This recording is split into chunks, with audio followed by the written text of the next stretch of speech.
they had very briefly showed people jumping out or falling out of the building. So anyone who was watching TV from the start saw that, and it also. I knew right then it not only was it terrifying, it was the most memorable sort of way of understanding just how horrible the experience would be for those victims.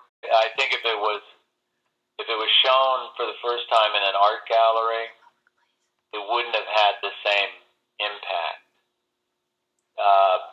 Only art people would see it, and art people would see it, sort of comparing it to the history of sculpture or something like that. They wouldn't necessarily see it as emotionally charged or as tragic, as empathetic as the piece is. So I wanted it to have a broader audience, because as I said, we all suffered from it. I have to say, when they removed it from Rockefeller Center, I was so hurt by that, because I think there's nothing more painful than to be misunderstood, and for an artist, it's to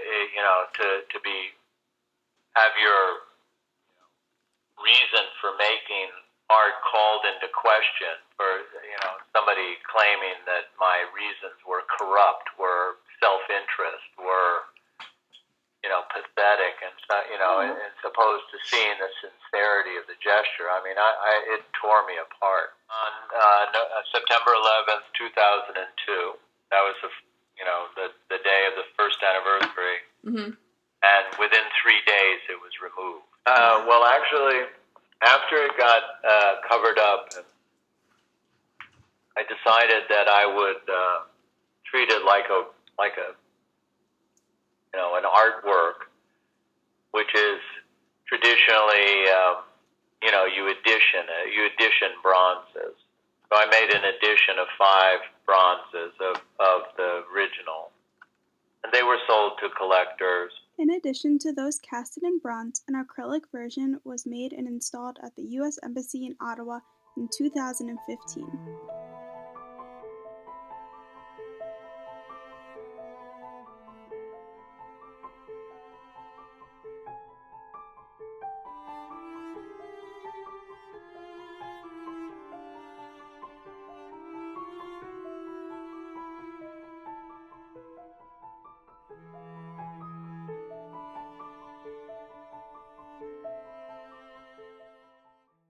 At the exhibit, Mr. Fischel is the only one who took a physical stance and made a sculpture.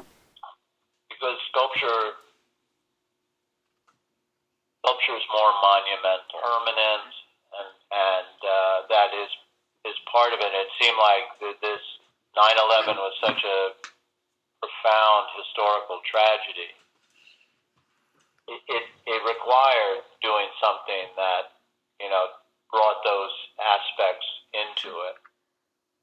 Well, first of all, the small bronze was the original maquette one. Oh. Originally done in wax, but then Then years later, I did a glass version, so it was really not connected in the same way to the original face, but it's almost dreamlike. She's not. She almost seems like she's in sleepwalking almost or something.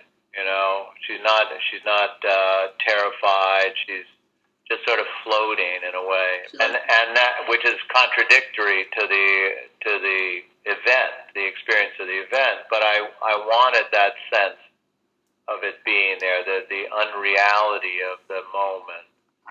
And then I extended her hand out, hoping that people would grab it and hold her and sort of slow her down and stuff like that. So, of course, because it's art, we can't touch it. Bronze has a kind of historical significance. it is the material that we most associate with monuments, monumentality. You know, it's either stone carving or it's bronze, and it has this sense of permanence as well as monumentality to it. So I wanted that to be a part of the experience and connected to history as well.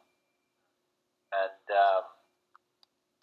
the glass was a later thing, and it had to do, I think, with what for me ultimately has been a long mourning process, a grieving process, where I'm using the same image, the same figure, kind of taking it through different materials. The glass being the ultimate because it's so ephemeral. It's almost it's ghost-like. It's transcendent. It's fragile. So it's sort of like I kind of ultimately came to that